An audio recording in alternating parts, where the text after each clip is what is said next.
Bienvenue dans notre émission La tête dans le cœur. Je suis Alix. Et moi, Caroline. Faire le choix de devenir parent, c'est accepter de se lancer dans une aventure sans boussole, sans carte et sans GPS. Une aventure de toute une vie semée d'amour, de joie, d'émerveillement, mais également d'ambivalence, de doute et de culpabilité. Et cette culpabilité, parlons-en. Pourquoi, dès lors que l'on emprunte le chemin de la parentalité, le sentiment de culpabilité fait-il partie du starter pack? Et pourquoi, ne le cachons pas, cette culpabilité est quand même plus omniprésente chez les femmes déjà mères ou en devenir?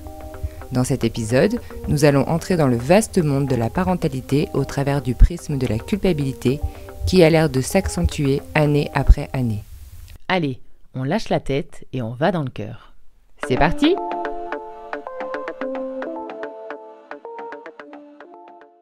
Bonjour à tous! Bonjour à tous et bienvenue! Bienvenue dans ce 6e épisode où nous allons parler de la culpabilité parentale. Nous avons fait passer une vidéo sur Facebook et Instagram où on vous a demandé de mettre en évidence les sujets que vous aimeriez aborder. Et la culpabilité parentale est clairement ressortie numéro 1. Donc on vous a écouté, on vous a entendu et on s'y met. Alors déjà, on va parler de l'étymologie du mot coupable, entre guillemets, enfin de la culpabilité. Quand on parle de culpabilité, c'est qu'on se sent coupable de quelque chose. Donc dès lors qu'on se sent coupable de quelque chose, c'est quand même quelque chose qui est fort, qui est puissant. Et surtout, on s'est posé la question de la culpabilité, dans le fond, qu'est-ce qu'elle fait résonner?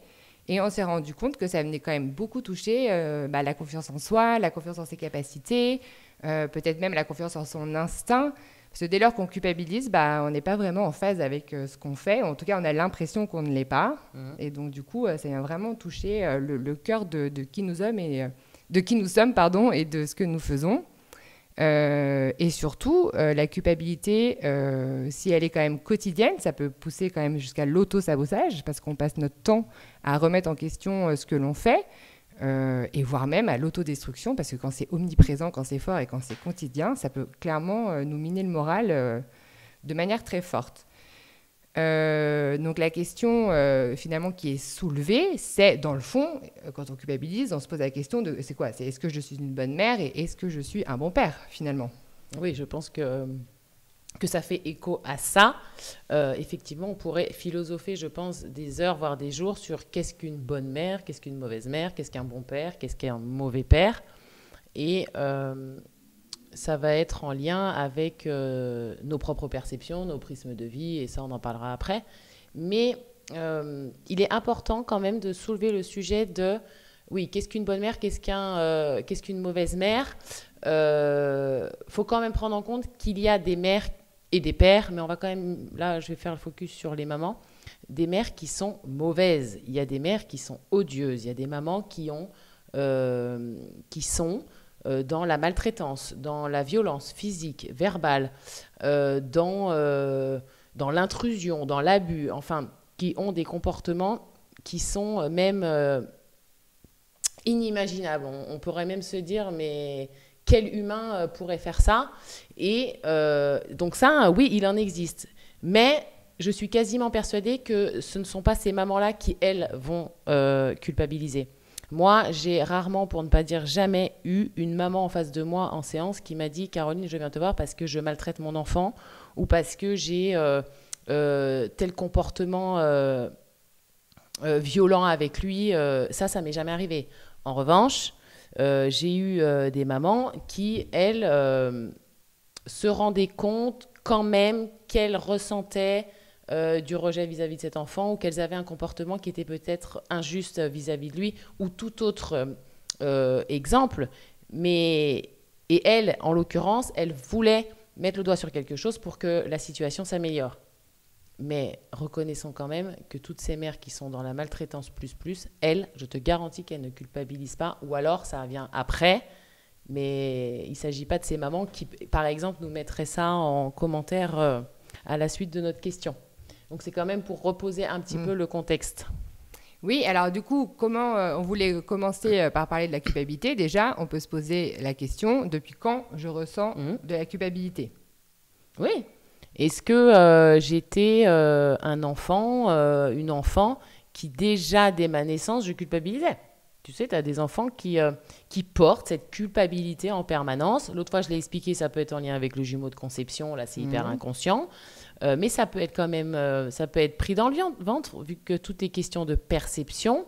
Est-ce que déjà dans le ventre, le bébé, lui, ressent de la culpabilité pour X ou Y raison? Est-ce que, de manière très factuelle, il a vécu un événement qui a fait qu'à un moment donné, il a culpabilisé? Par exemple, moi, j'ai eu le cas d'une patiente qui, petite, avait beaucoup trop de responsabilités. Elle devait s'occuper de ses frères et sœurs. Et un jour, elle a fait tomber son petit frère qu'elle portait dans les bras et ça a eu des conséquences. Il a dû aller à l'hôpital, etc. Et outre le fait qu'elle s'est fait incendier par ses parents, elle, d'elle-même, déjà, elle a encodé « je suis coupable de ». Donc, plus tard, ça faisait une femme qui culpabilisait. Évidemment, là, il y a eu un événement concret. Mais ça peut être, tu sais, ces enfants qui ont l'impression de porter vraiment toute la responsabilité, qui du coup devient une culpabilité. Elles se sentent coupables. Une petite fille peut se sentir coupable de la séparation de ses parents ou de la maladie d'un de ses parents, ou alors du fait que peut-être son frère est en mauvaise santé vis-à-vis d'elle, donc elle va se sentir coupable d'être en bonne santé. Enfin, il peut y avoir... Les divorces. Ouais, les divorces, voilà. Ça peut être, j'en sais rien, en fonction de la perception de cet enfant. Mais déjà, c'est pour dire que, se poser la question, est-ce que je me sens coupable déjà depuis ma tendre enfance? Oui, est-ce que c'est un sentiment qui m'habite un petit peu depuis toujours et qui touche tous les domaines de ma vie, que ce soit mon côté mon professionnel, que dans mon couple, etc. Et effectivement, dans ce cas-là, c'est un sentiment qui n'est pas, qui est pas en rapport avec nos enfants directement. Oui. Et après, il y a des personnes qui ont peut-être jamais ressenti ce sentiment de culpabilité présent depuis l'enfance, mais qui le ressentent lié justement à leur premier enfant, deuxième ou troisième d'ailleurs. Et qu'est-ce qui se joue? C'est quoi? Est-ce que... oui, après, c'est ce qu'on disait en préparant l'émission, ça peut être un sentiment de culpabilité qu'on a ressenti en amont, par exemple, de la grossesse, pendant la grossesse, à l'accouchement, etc. Et ça peut avoir des répercussions. Là, on pourrait citer plusieurs exemples. Est-ce que, par exemple, je culpabilise parce que j'ai vécu beaucoup de fausses couches et donc ça peut me renvoyer à je suis incapable de mettre au monde un enfant et je peux culpabiliser d'avoir tué cet enfant via la fausse couche. Est-ce que je m'en veux parce que j'ai des difficultés à avoir un enfant de manière naturelle et donc j'ai dû me diriger vers des PMA ou vers des PMA? Et donc, ça me renvoie à un sentiment de culpabilité, autant là pour la maman aussi pour le papa, elle peut le ressentir. Est-ce que pendant la grossesse, ou alors est-ce que cet enfant est arrivé trop tôt et j'étais absolument pas prête à l'accueillir, donc à un moment donné, je culpabilise parce que ça y est, la machine est en route, la grossesse est en route, et je garde en moi ce sentiment de culpabilité parce que j'en voulais pas, tout simplement. Et donc plus tard, quand l'enfant va naître, ça peut se manifester... après, par ce qu'il va dégager, par ce qu'il va être, par ce qu'il va faire. Est-ce que je culpabilise parce qu'il paraît qu'enceinte, il faudrait manger ça, alors que moi, j'ai mangé ça peut-être lors d'une fête, et du coup, je m'en veux? Est-ce que il peut y avoir tout un tas de choses? Est-ce que j'ai pris du poids alors que du coup, je suis moins désirable pour mon mari, et du coup, je m'en veux? Enfin, ça peut être tout un tas de choses que l'enfant va ressentir dans le ventre, bien évidemment. Mais déjà, c'est une culpabilité qui commence à se mettre en place dès la grossesse de cet enfant. Ouais, moi, je sais que vis-à-vis de mon premier enfant, j'ai vécu une grossesse, somme toute, assez agréable, etc. En revanche, quand il est sorti de mon ventre, il n'était pas du tout l'image que je m'étais projetée de lui. Et à la seconde où je l'ai vu, ça a cassé quelque chose en moi, en tout cas une confiance, parce que c'était déjà pas ce à quoi je m'attendais. Et donc, quand je l'ai vu, j'ai fait waouh, déjà, ok, déjà, c'est pas du tout ce à quoi je m'étais projetée. Et donc, déjà, il y a eu un sentiment de culpabilité de me dire, cet enfant qui sort de mon ventre, je ne le reconnais pas, entre guillemets, comme on peut dire, quand tu sors ton ventre, tu le reconnais, moi, pas du tout. Déjà, premier sentiment de culpabilité. Et deuxième, quand il est parti, moi, après la naissance de mon fils, j'ai perdu énormément de sang, donc il a dû partir au moins 30 minutes avec son papa. Et du coup, j'ai été séparée de lui. Et on m'avait dit qu'en gros, si je récupérais pas physiquement, il le garderait le temps que je récupère. Et là, je l'ai pris contre moi et j'ai dit, mais non, je peux pas. Je savais à quel point c'était important pour le bébé d'être proche de sa maman à la naissance. Et je me suis dit, c'est hors de question que vous me l'enlevez pas. Et à partir de ce moment-là, ça a été très compliqué de faire garder, par exemple, mon fils. Et d'ailleurs, encore aujourd'hui, alors que c'est l'aîné, j'ai plus de difficultés à me séparer de lui quand je dois le laisser un week-end ou des choses comme ça. Je ressens de la culpabilité instantanément du moment où je le fais garder. Et donc aujourd'hui, je travaille là-dessus pour le coup. Et pourtant, voilà, ça s'est tenu à 30 minutes au moment de l'accouchement, quoi. Et ça m'a poursuivi clairement jusqu'à présent de ce sentiment de culpabilité dès que je le laissais, quoi. Oui, donc il y a aussi cette culpabilité. On peut s'en vouloir, parce que c'est ça, hein, de comment s'est passée la naissance de cet enfant. Est-ce que je m'en veux parce qu'il est né prématurément et du coup j'étais responsable de sa mise au monde. Donc là, je m'en veux parce que peut-être que ça a eu un impact sur la santé de mon bébé. Est-ce que je m'en veux parce qu'il est né par césarienne et je m'étais juré d'accoucher de manière naturelle et donc là, voilà, on va ressentir de la culpabilité. Est-ce que, voilà, comme tu dis, suite à la naissance, il y a eu tel ou tel événement qui a fait que j'ai été séparée et donc je m'en veux. Enfin voilà, tout ça, c'est plein de petites culpabilités ou de grosses culpabilités qui déjà sont plantées. Et je pense que si on ne les prend pas en charge tout de suite sur un plan émotionnel, cette culpabilité va grossir et va être masquée au fil de l'évolution de l'enfant par des manifestations, alors qu'en fait la racine, elle viendrait de là et toujours, comme toujours, revenir à ça. Je me souviens, on a quand même fait une séance 6 ans après ou 7 ans après la naissance de ton premier et on est arrivé à cette racine de je m'en voulais de ne pas avoir reconnu cet enfant pour qui il était. Et là-dessus, on a mis de l'amour et ça a allégé beaucoup de choses dans votre relation. Complètement. Mais on a attendu, tu as attendu, c'est en rien un reproche, c'est que c'était le moment de le faire. Mais voilà, si on peut éviter d'attendre, c'est vrai que si on peut mettre le doigt dessus... Est-ce que tu l'as ressenti à ce moment-là, qu'il s'était joué quelque chose? Est-ce que tu t'en es voulu tout de suite ou la culpabilité... Instantanément, c'est inexplicable. C'est-à-dire qu'il est sorti, mon corps savait qui il était, mais mon conscient, mon cerveau ne l'a pas reconnu, quoi. Je ne sais pas comment dire... On m'aurait mis un autre bébé sur mon ventre que celui que je portais dans mon ventre. Enfin, j'aurais dit, OK, je prends. Enfin, tu vois, mais il y a un instinct animal un peu qui s'est réveillé, mon corps, lui, savait. Mais tout ça pour dire que au début, et puis je me suis quand même arrêtée. Je suis restée à la maison pendant 1 an et demi. Et je pense aussi que ça vient aussi de ce moment-là. Alors, peut-être pas tellement le fait de l'avoir pas reconnu, je mets des énormes guillemets au moment où il est né. Et encore que, je crois qu'il y a eu un moment un besoin de surcompensation. Oui. De me dire, il faut absolument que je crée du lien avec cet enfant, alors que c'était déjà le cas. C'est là où c'est hyper insidieux. Et surtout, notamment, le fait d'avoir été séparée de lui pendant ces 30 minutes. Plus tard, c'était compliqué parce que le simple fait, je me souviens très bien, vous m'aviez offert une manucure avec maman en cadeau de naissance, le laisser 2 heures, pourtant je l'avais laissé à toi et Laetitia qui est une de nos meilleures amies. J'avais 100% confiance, mais c'était un enfer et j'ai pas du tout profité de ce moment-là. Oui. Donc ça veut dire que ça peut avoir des répercussions. Ensuite, l'amener à l'école, c'était difficile. Il y a eu plein de répercussions où à chaque fois que je le laissais, j'étais dans un tel état que forcément il le ressentait. Donc il y a quand même un cercle vicieux qui se crée.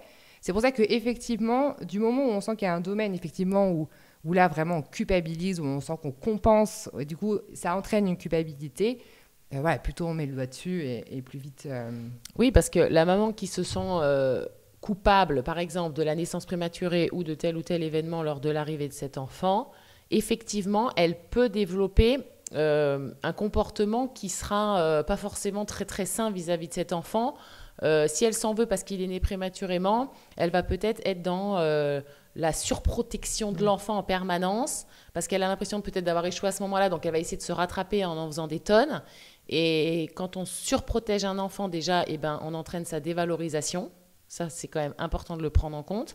Ou alors, ça peut être des parents, pour le coup, qui n'arriveront jamais à faire preuve d'autorité ou à mettre des limites vis-à-vis d'un enfant, parce que déjà en amont, ils culpabilisent par rapport à quelque chose qui a joué à ce moment-là avec cet enfant, où on va le bourrer de cadeaux, où on va compenser par une attitude qui sera pas forcément favorable à l'enfant. Oui, qui peut être contre-productif finalement par rapport aux sentiments inhérents.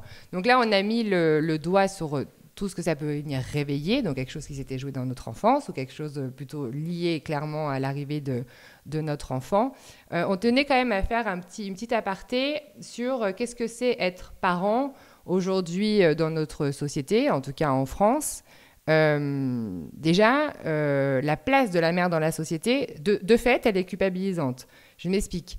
On fait le choix de retourner travailler parce que notre travail, c'est quelque chose de très épanouissant. Et ben, la société va nous dire qu'en gros, on est une mauvaise mère parce qu'on n'est pas à la maison à élever nos enfants. On fait le choix de rester à la maison et d'élever nos enfants. Et ben, on est une mauvaise mère. Et puis, en plus de ça, on n'est pas féministe parce qu'il y a des femmes qui se sont battues pour qu'on puisse travailler et que du coup, on joue pas le jeu de la société. Et du coup, ouais, mais on est une mère qu'à moitié parce que finalement, tu fais que de rester à la maison avec ton enfant. Donc, dans tous les cas, ça va pas non plus. Donc déjà, voilà. Donc déjà, le statut, entre guillemets, de mère, il n'est quand même très peu considéré, déjà de base, quel qu'il soit. Et tout le monde a son mot à dire, clairement, sur la manière dont les mères, en tout cas, exercent ce nouveau rôle dans leur vie. Et on le ressent déjà, notamment dès la grossesse, où tout le monde a son mot à dire sur la manière dont il faudrait qu'on mange, ou si on a trop pris de poids, pas assez de poids, si, t'as un petit ventre, t'as un gros ventre, enfin voilà, toutes ces phrases qu'on connaît. Ensuite, on avait relevé le manque de transmission aujourd'hui qui se perd un peu, de femme à femme, de mère à mère, qui essaie de transmettre des valeurs et en tout cas peut-être même, voire même des conseils de fond, ce qui fait que les mères aujourd'hui, elles vont chercher l'info un peu partout. Et ce qui peut être positif du moment où on est capable de dire ça ok, ça me correspond, ça un peu moins, etc. C'est ok, mais le trop plein d'informations, on peut complètement être noyé. Et puis si on écoute tout ce qu'il faut faire, enfin c'est ingérable, quoi. Je veux dire, s'il faut faire des petits pots bio à ses enfants maison, et puis il faut leur parler en langage positif les 3/4 du temps, et puis il faut continuer à faire du sport. Enfin bon, bref, toutes ces injonctions, on les connaît. Je ne vais pas les énumérer, mais déjà, voilà, ce trop plein d'informations, il peut être contre-productif du moment où c'est fait à outrance. Moi, personnellement, et ça c'est assez personnel, je trouve que la surmédicalisation de la grossesse, ça nous coupe aussi de nos émotions et de nos ressentis et de notre instinct. Moi, je trouvais que dès que j'allais faire des échographies ou dès que j'étais suivie par mon gynéco ou ma sage-femme, etc., on me dépossédait un petit peu de mon rôle, de ce nouveau statut que j'appréhendais. Et en tout cas, moi, ça m'a fait perdre confiance déjà dans mon instinct, dans mon ressenti. Et quand on nous lâche après, une fois que le bébé est né et qu'on rentre chez soi, si on n'a pas cultivé un petit peu cet instinct qui se crée petit à petit et qu'on nous l'a coupé, on peut se sentir complètement paumé et du coup culpabiliser de ce fait d'avoir le sentiment de mal faire les choses. Toi, tu as un exemple d'ailleurs vis-à-vis de la grossesse de ton fils Oui, par rapport au fait que j'avais pris beaucoup de poids enceinte. Et comme je l'ai dit l'autre jour, c'était le cadet de mes soucis parce que j'étais très bien comme ça à ce moment-là. Et lors d'une visite vers la fin de grossesse, là où j'étais vraiment... je crois que j'étais à plus de 30 kilos à ce moment-là. Et le docteur me dit, l'anesthésiste me dit, et donc, vous avez pris sacrément du poids, il faudrait arrêter le jus d'orange, il faudrait arrêter ci, il faudrait arrêter ça. Alors sur le coup, si je suis honnête, ça m'avait quand même un peu blessée parce que je ne m'attendais pas du tout à ce genre de remarque. Pour moi... c'était pas le sujet, c'était savoir si mon bébé allait bien, si tout était OK. Et là, il me balance ça. Bon, alors ça va que moi, j'ai fait fi de ça. Mais si on est un tant soit peu dépendant déjà de la vie des autres, de la vie médicale, et qu'on a très peu confiance en soi, déjà, ça peut se dire, tu vois, je suis une mauvaise mère, j'ai pris trop de poids, etc. Et après, l'effet boule de neige grossit. Mais oui, c'est vrai que ça peut venir déstabiliser une maman qui peut-être déjà...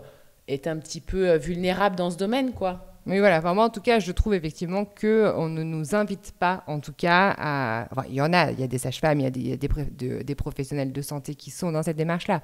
Mais on nous invite quand même très peu à être dans nos ressentis et en tout cas à nous aider, à les écouter et finalement à nous encourager à être en fonction de ce qu'on ressent, de ce qui nous vient et pas perpétuellement avec ce que dit une écho ou des chiffres sur une balance, quoi. Toi, tu t'es écouté pendant cette grossesse, tu étais épanouie, tu as mangé, mais tu étais en santé, ton enfant aussi. Il n'y avait aucune raison qu'ils viennent relever.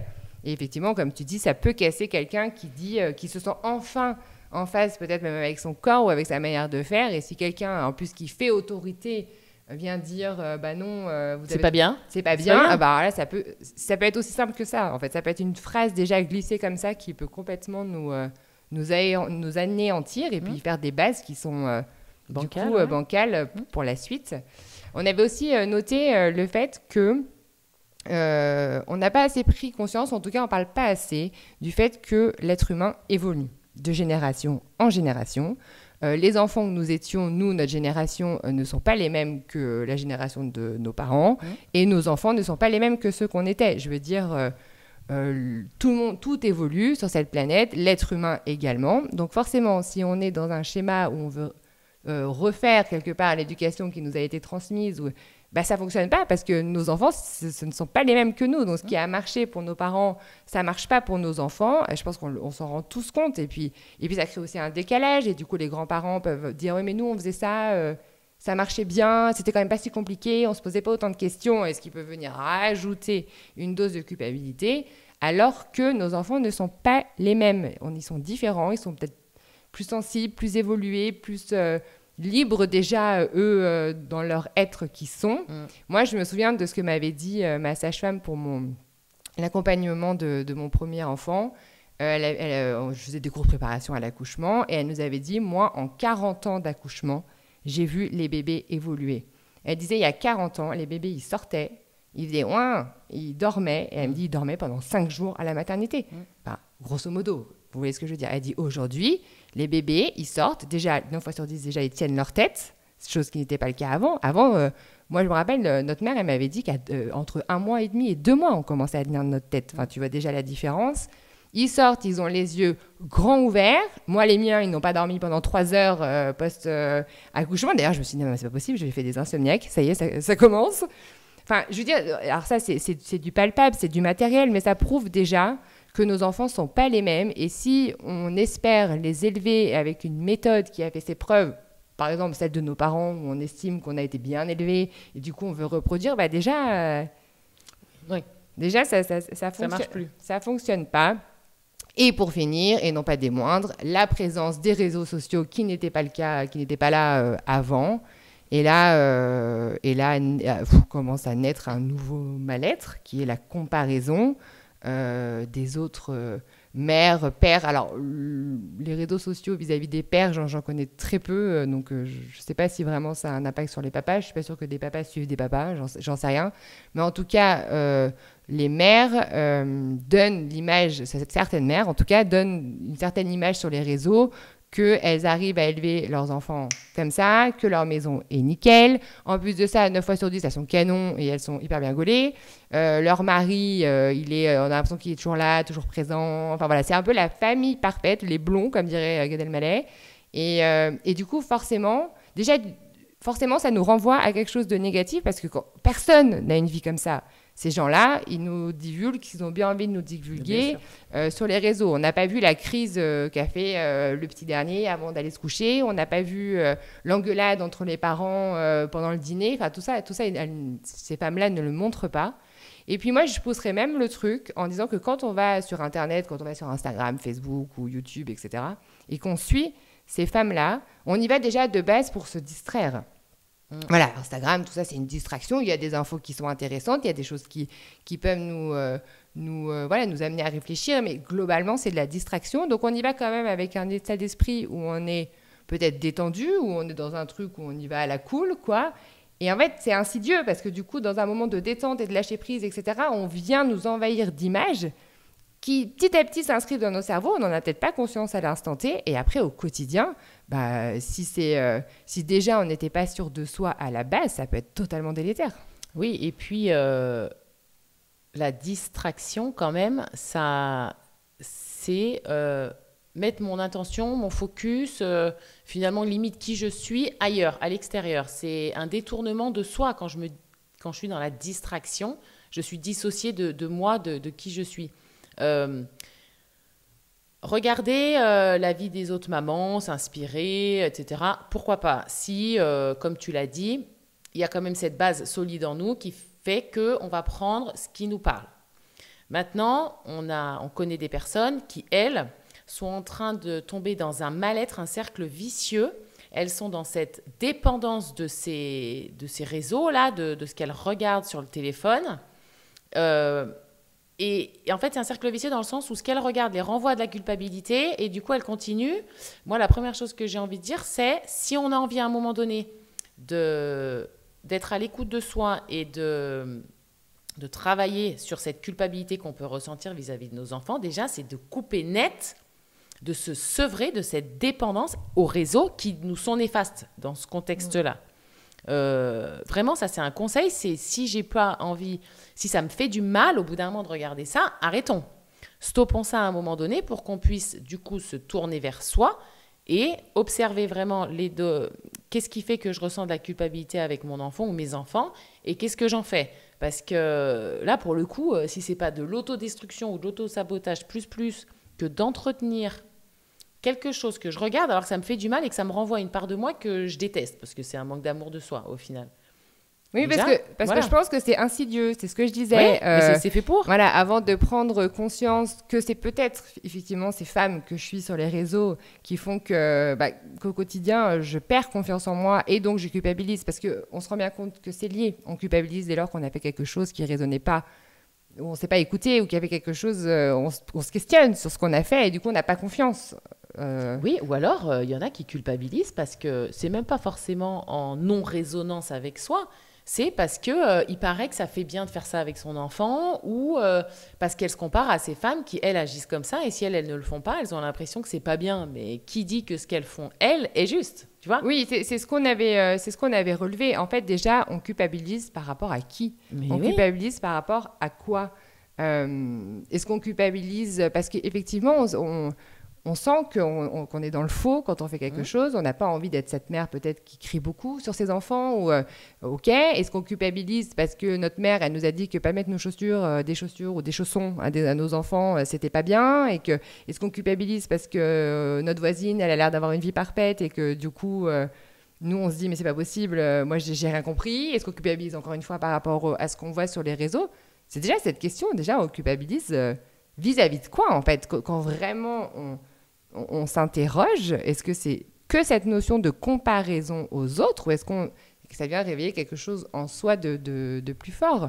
Oui, et est-ce que finalement, ce que je ressens là, quand je ressens cette culpabilité, est-ce que c'est pour le bien-être de l'enfant ou est-ce que finalement ça me renvoie à quelque chose qui me concerne moi ?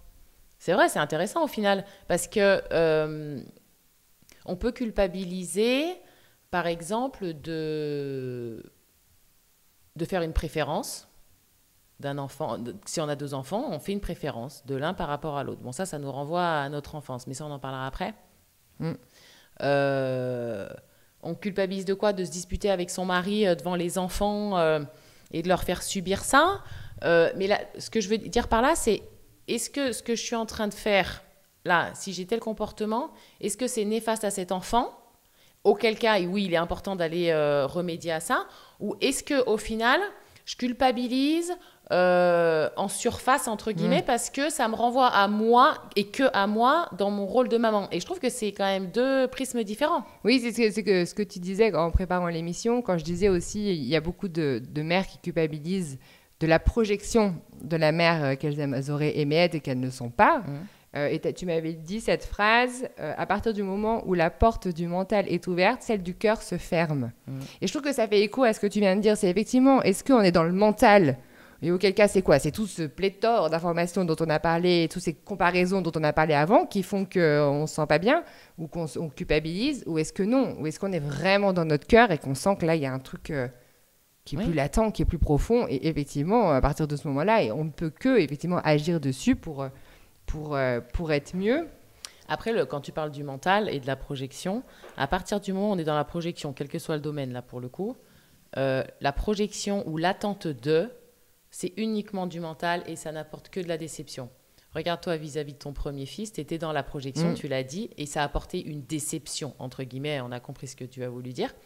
Donc Donc voilà, je voulais faire cet aparté. Que Non, mais dès qu'on est dans une projection ou dans l'attente, c'est du mental. Et aparté très important parce que je pense que le domaine de l'éducation des enfants, tout ce monde de la parentalité, etc., il est tellement impalpable. Il n'y a tellement pas de manuel, il n'y a tellement pas de validation de ce qui est bien, pas bien. Enfin, c'est tellement un environnement qui est flou où on peut être finalement que dans notre ressenti, qu'on a peut-être tendance à être justement dans cette projection en permanence de comment il va être mon enfant plus tard, de comment il va être mon bébé, de comment est-ce que je vais être vis-à-vis de mes enfants. Et comme tu dis, c'est contre-productif et voire même c'est hyper insinueux et ça peut vraiment faire des dégâts, quoi. Oui, et puis une fois de plus, quand on est dans le mental, dans cette projection, eh bien, on est tout sauf dans son cœur et dans l'instant présent. Déjà ça. Et puis surtout, nos enfants quand même viennent nous réveiller tout un tas de choses. Et on parlait de cette culpabilité qu'on pouvait porter depuis notre tendre enfance, mais elle peut aussi se réveiller par le fait qu'on ait mis un enfant au monde. Et là, du coup, il vient réveiller en nous notre enfant intérieur. Et c'est vrai que si par exemple, la naissance de cet enfant ou de ces enfants vient réveiller tout un tas de choses, c'est en lien avec le moi enfant. Et aujourd'hui, on ne peut pas être un adulte ou un parent épanoui si notre enfant à l'intérieur de nous souffre. Donc là, il est intéressant d'aller faire un retour en arrière pour aller guérir, libérer cet enfant qui peut-être a entendu de ses parents « tu es nul, tu es incapable, tu n'y arriveras jamais ». Bon là, on peut faire le lien avec en tant que parent, on peut se sentir nul, incapable, jamais y arriver, donc culpabiliser. Enfin, en tout cas, ça va nous renvoyer à des blessures qui sont enfouies ou qui sont inconscientes et conscientes de par l'attitude de notre enfant qui nous renvoie à nous au même âge ou pas d'ailleurs. Effectivement, parce que des fois, on culpabilise parce qu'on se rend compte qu'on a ou en tout cas eu une réaction complètement disproportionnée à une situation. Et là, effectivement, ça peut être intéressant de se dire, attends, là, ça vient toucher quoi en fait Je me rends bien compte que quand mon enfant il a fait tomber son verre par terre, je lui ai pas crié dessus juste parce que j'étais fatiguée ou juste parce que... voilà, à chaque fois, ça me réveille un truc qui est plus fort que moi. Et c'est dans ces moments-là où il faut se dire... Est-ce qu'il n'y a pas un truc, petite fille là, ou petit garçon, que je devrais aller travailler pour éviter d'avoir ces réactions excessives vis-à-vis de mes enfants dans des situations où c'est quand même pas franchement nécessaire, quoi. Oui, et puis ça peut être aussi... En fait, ça peut... Un exemple, j'ai une maman qui attend sa deuxième fille et elle est déjà dans la projection de la peur qu'elle fasse une préférence entre son aîné et la deuxième qui va arriver. Elle a peur de ça. Et en discutant, on s'est rendu compte que petite, ses parents faisaient une préférence entre son frère et elle. Et donc déjà, elle est en train de gâcher finalement ces moments de grossesse parce que vient émerger un souvenir, un trauma surtout, d'enfance, de comparaison entre son frère et elle, qui l'a vraiment traumatisé et qui est encore présent aujourd'hui alors qu'ils sont adultes. Et donc voilà, ça vient renvoyer, ça nous renvoie à nous, à qui on est, mais on peut être en mesure de voir clair sur une situation ou sur un comportement qu'on a avec notre enfant que si on est honnête avec soi, peut-être déjà. Ça me semble quand même être la base. Oui, c'est ce qu'on avait noté. Quel est, du moment où on se reconnaît dans tout ce qu'on vient de dire et qu'on souffre de cette culpabilité, c'est quoi la profondeur de la culpabilité ? Est-ce que un jour, je me suis levée du pied gauche, j'ai été un peu injuste avec mes enfants, je les ai peut-être punis de manière trop radicale ou je leur ai crié dessus alors que ce n'était pas légitime, mais instantanément, ça redescend. 2 minutes après, on se dit « Oh mince, j'ai mal réagi, on va voir ses enfants, on s'excuse ». Et puis, ça leur montre aussi qu'on n'est pas des êtres infaillibles et que ça leur montre qu'on peut s'excuser quand on va trop loin. Et là, bon, ça ne vaut pas le coup de l'analyser pendant 107 ans.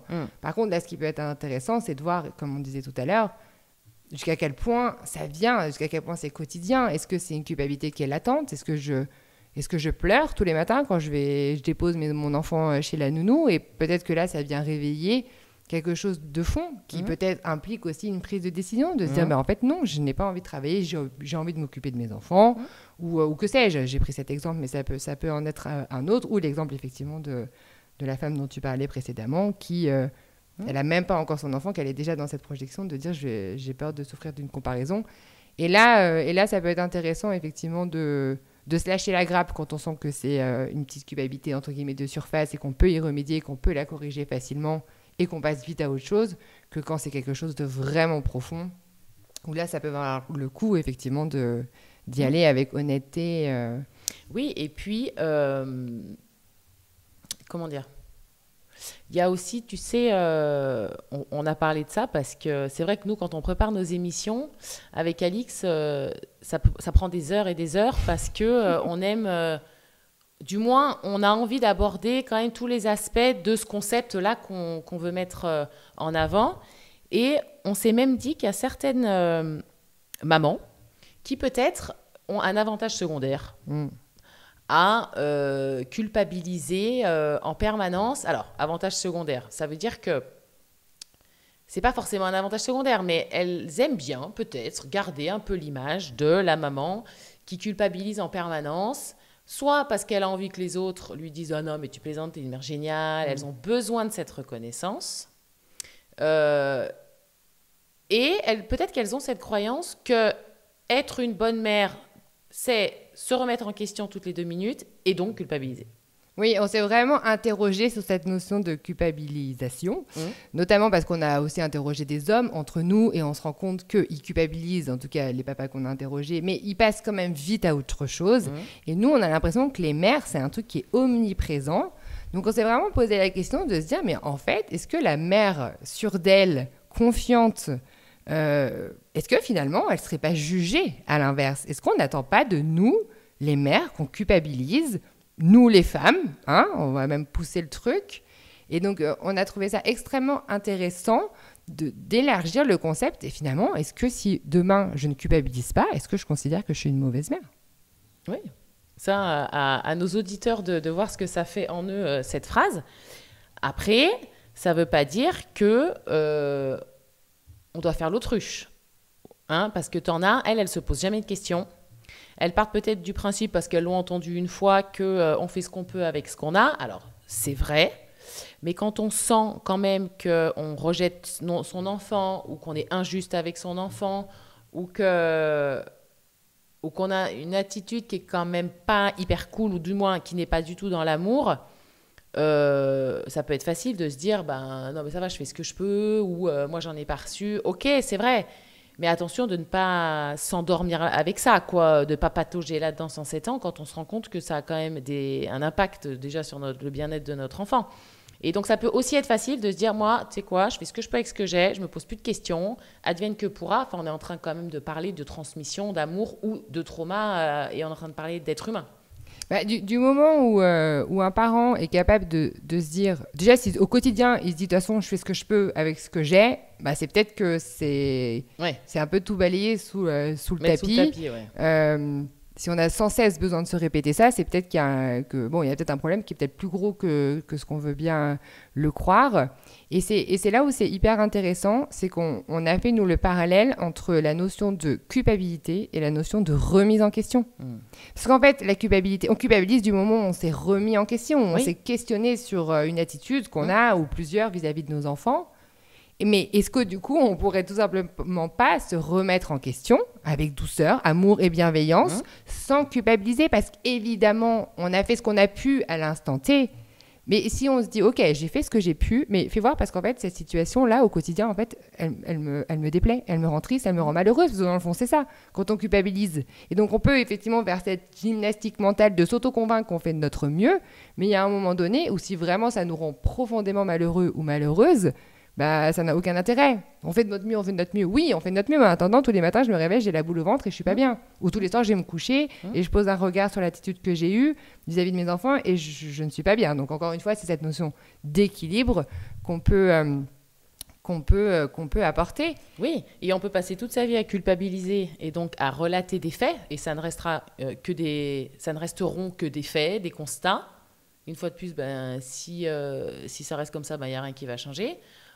Par contre, on peut, de par un événement, une attitude, un comportement, oui, ressentir de la culpabilité, ok, mais en faire une force, un message pour que de ça naisse notre responsabilité en tant que parents d'agir au mieux pour nous-mêmes, pour se sentir mieux, se libérer peut-être d'un schéma qu'on répète ou de traumas qui refont surface, pour nous sentir mieux et aussi pour que l'enfant ne subisse plus ça.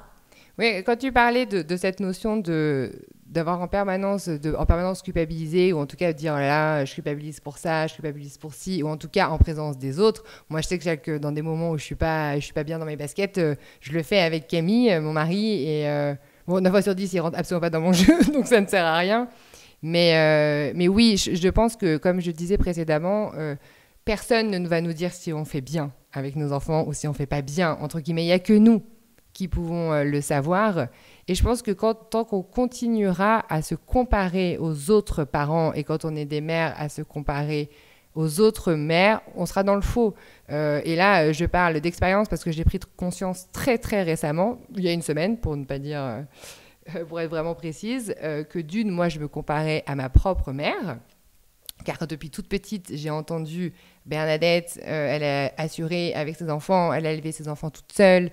Et ce qui est vrai, moi, la perception de la petite fille, c'est cette mère qui a élevé ses 4 enfants et qui s'en est très bien sortie. Donc déjà, j'étais dans une comparaison inconsciente avec ma propre mère. Bon, et ce qui est complètement nul, enfin, qui sert à rien parce qu'on n'a pas du tout le même parcours. Ma mère avait perdu son mari, moi, j'ai toujours le mien. Donc déjà, à partir de ce moment-là, c'était perdu d'avance pour moi, entre guillemets. Donc j'étais encore dans ce truc de toujours me sous-estimer. Et de 2, je me suis rendu compte que je me comparais énormément aux autres mères. Et c'est hyper inconscient. Mais comme j'attends désespérément qu'on me valide, mais parce que qu'on me valide moi, c'est cette notion de regard des autres, ça vient vraiment soulever tout plein de choses. Et ben forcément, le fait de se comparer aux autres mères, on arrive à se jauger, quoi, et à se dire, bon, sur ça, je suis plutôt pas mal, sur ça, je suis moins bonne, etc. Et c'est horrible. Et moi, c'était en train de me rendre vraiment malade. Et donc, je vous transmets cette phrase que j'ai entendue, de dire, mais en fait, au lieu de te comparer aux autres mères, mais juste prends le temps d'observer tes enfants. Il n'y a que eux qui ont la réponse, en fait. Si on Eux et toi ? Eux et moi, mais je veux dire, il n'y a que en posant un regard objectif sur mes enfants, du moment où ils ont l'air d'être à peu près OK, stop, quoi.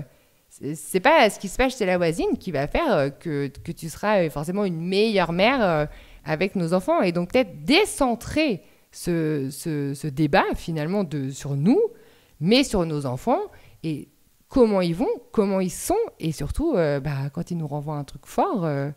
qu'est-ce que j'en fais, quoi? Mais oui, surtout ça. Et c'est vrai que si on se sent attiré par une réponse à l'extérieur, donc ça va passer là par de la comparaison aux autres mamans, eh bien, c'est bien que déjà, c'est un sujet sur lequel on n'est pas à l'aise parce qu'on n'a pas confiance en soi, parce qu'on se sous-estime, parce que pour tout un tas de raisons qu'on a évoquées jusqu'à maintenant. Et donc, c'est sûr que le revenir à soi, à ce qu'on veut transmettre. Si on veut transmettre un schéma qui est tout autre que celui qu'on a reçu parce qu'il nous a été complètement délétère, eh bien, mettre en lumière ce passé, ces traumas, pour que vous soyez le plus près de vous-même, pour pouvoir transmettre à vos enfants ce que vous avez envie en fonction de qui vous êtes et de vos valeurs. Et surtout, et moi j'aurais envie de dire que c'est pas cette phrase qui va tout résumer, mais quand même, quand on est dans de la culpabilité en permanence, c'est de l'autosabotage, c'est de l'autodestruction et c'est un non-amour de soi. Si on se compare aux autres, c'est que déjà on manque d'amour de soi. Si on culpabilise en permanence et qu'on doute en permanence de qui on est, de ce que l'on fait, de ce que l'on peut penser ou ressentir, c'est un non-amour de soi. Et donc peut-être faire ce travail aussi de pardon, c'est-à-dire mettre en lumière ces parts d'ombre qu'on a en nous, pour qu'il reste que quelque chose d'agréable, de bon à transmettre après à l'enfant, quoi. Oui, et du coup, en conclusion, on avait noté des petites choses qui, je pense, pourront peut-être faire du bien à entendre. On va peut-être enfoncer des portes ouvertes, mais en tout cas, on va essayer d'y apporter un éclairage un peu plus lumineux. Déjà, et c'est évident qu'on ne peut pas prendre soin de ses enfants si on est mal. On ne peut pas prendre soin des autres si nous-mêmes, on n'est pas bien. Et donc, ça revient quand même avec ce que tu viens de dire précédemment. Est-ce que finalement, si on ne s'aime pas profondément, est-ce qu'on peut vraiment aimer déjà tout simplement ses enfants ? Et cette fameuse aussi métaphore de, dans l'avion, le masque à gaz, on le met d'abord sur soi pour pouvoir le mettre sur ses enfants après. Et ça, du moment où on l'entend et qu'on le conscientise et qu'on l'a compris, si du moment où on n'est pas bien et qu'on culpabilise et que notre culpabilité, elle est omniprésente, il y a un moment donné, il faut quand même peut-être poser un regard dessus et puis aller grappiller un peu en profondeur pour voir d'où elle vient. Ensuite, on avait noté trouver un équilibre de vie qui fait sens pour soi. Là, on n'est pas en train... J'ai eu une mère au foyer, je reproduis le schéma de la maman au foyer, mais finalement, c'est pas du tout en accord avec qui je suis. Est-ce que finalement, je suis nourrie par cette situation? Est-ce que m'occuper de mes enfants, c'est épanouissant au quotidien? Parce qu'il y a ça aussi. Ou est-ce que, à l'inverse, est-ce que mon travail, quand je rentre du boulot, je suis épuisée, je suis vidée parce que finalement, je fais un travail qui ne m'épanouit pas? Et que du coup, le soir, j'ai plus rien à donner, j'ai plus rien à offrir à mes enfants. Et du coup, la moindre situation sera compliquée parce que... Et va engendrer de la culpabilité, etc. Évidemment. Et du coup, est-ce que avoir un équilibre de vie qui nous nourrit et qui fait sens nous permet derrière d'être des mères et d'être des parents qui sont plus justes parce qu'on est plus en phase avec nous-mêmes et on est mieux dans nos baskets et forcément ça vient toujours réveiller cette notion de se recentrer d'abord sur soi, de qu'est-ce que nous on a besoin, nous personnellement, pour être bien aussi avec nos enfants. Moi j'ai entendu, un jour on m'a dit, tu sais Alix, les choix que tu fais, ils ne sont pas figés. Et ça aussi, c'est extrêmement important. Et tu disais en préparant l'émission, mais de toute façon, il n'y a qu'en expérimentant qu'on peut savoir. Ah oui. Je veux dire, si vous avez décidé de reprendre le travail et puis finalement, ça ne fait pas sens, autorisez-vous peut-être à rester à la maison. Ou l'inverse, si à un moment donné, vous avez gardé vos enfants à la maison, que c'était OK, mais que ça ne fait plus sens sur le long terme, mais c'est OK de changer d'avis et au bout d'un moment, arrêtons d'entretenir une situation, mais parce qu'on a été élevé là-dedans aussi. On va au bout de nos choses, quand on fait un choix, c'est sur le long terme. Il y a quand même vachement cette notion d'engagement qu'on entend depuis qu'on est tout jeune. Mais si à l'instant T, la manière dont on élève nos enfants, ça ne nous correspond pas, je parlais du travail, mais ça peut être n'importe quoi d'autre, à nous de faire en sorte de prendre la tangente et de faire des choix qui sont plus en phase avec ceux que nous sommes. Et parce qu'avoir des enfants, c'est de l'adaptabilité. C'est de l'adaptabilité. Je voulais pas le dire celui-là. Adaptabilité quotidienne. Quotidienne, j'arrive pas à le placer. On peut se réveiller un matin, avoir prévu tout un planning et notre enfant il a 42 fièvres. Donc là il y a tout qui est remis à zéro. Et si on part pas du principe qu'avoir des enfants de toute façon c'est du lâcher prise et du présent globalement au quotidien, on peut vite avoir des comportements, des attitudes, des ressentis qui, eux, vont nous faire, une fois de plus, ressentir cette culpabilité. Parce que c'est le cœur du sujet. Et c'est ça, mais tout est lié. Tout est lié, tout ce que tu dis, effectivement, c'est lié. C'est vraiment mettre en évidence tous les paramètres qui font qu'à un moment donné, on ne se sent pas en phase avec qui nous sommes. Parce que tout part de là. Mais oui. Et puis aussi se dire que de toute façon, quoi qu'il en soit, plus tard, nos enfants, ils nous reprocheront ce qu'on a fait. Oh oui. Il y a toujours et c'est sain, ça fait partie de... Ils vont se délester de choses qu'on leur a transmises pour ne pas les transmettre à leurs propres enfants, etc. Et il n'y a que comme ça que l'humain arrivera à être peut-être plus en phase avec ses ressentis à force de se délester. Donc, autant faire des choix qui font sens en nous pour que quand plus tard notre enfant il nous enverra en pleine face, maman, quand tu as fait ça, franchement, ça fait 3 thérapies que j'en parle, et de répondre, ouais, mais à l'époque, quand je l'ai fait avec le cœur. Et je pense que rien que ça peut déjà déculpabiliser, de dire, de toute façon, ce choix, qu'il soit bon ou pas bon, on s'en fout, finalement, et je le fais avec mon cœur et avec mes tripes, et il fait sens pour moi. Et puis on verra comment il sera pris plus tard, quelque part. Oui, et puis même si on a l'impression d'avoir tout mis en œuvre pour que tout se passe dans les meilleures conditions possibles quand on élève nos enfants, dans tous les cas, ils ont leur perception, hein, chacun a sa perception. Donc, on aurait eu l'impression d'avoir fait bien et lui, il l'aura perçu autrement. Mais bon, c'est le jeu de la vie, j'ai envie de dire. Et puis quand même, quand on sent là, cette grosse culpabilité là, qui nous empoisonne notre quotidien, moi, je conseille quand même d'éviter d'attendre trop parce qu'on l'a déjà dit, le temps n'arrange rien. Et l'enfant qui est né là et qui est venu nous réveiller tout un tas de choses, déjà, lui, il peut en souffrir si on ne fait rien. Et en plus de ça, il va continuer à jouer ce rôle pour nous faire encore plus réagir. Et réagir, c'est nous prendre en main, prendre soin de nous libérer s'il faut et mettre de l'amour sur ça.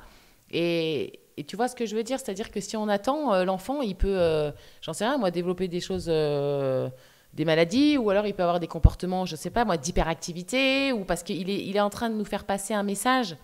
Et si personne, si l'enfant ni la mère ne fait quoi que ce soit, c'est-à-dire en conscience, avec amour, ben en fait, ça peut complètement dégénérer, quoi.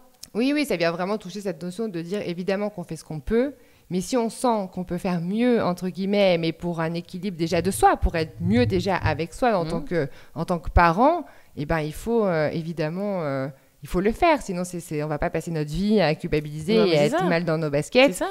et gratifier nos enfants. Et nos enfants, ils ne sont pas là pour nous... ils nous réveillent des émotions, pas Pour nous embêter. parce que c'est des êtres tyranniques Mais bien sûr. et que c'est leur objectif de vie du tout. C'est juste que grâce à eux, il faut vraiment le prendre dans ce sens-là, grâce à eux, on peut évoluer. Mettre en lumière des parts d'ombre en nous. Oui. Et puis on avait aussi relevé le fait qu'on est quand même tous différents. Et donc, tous différentes.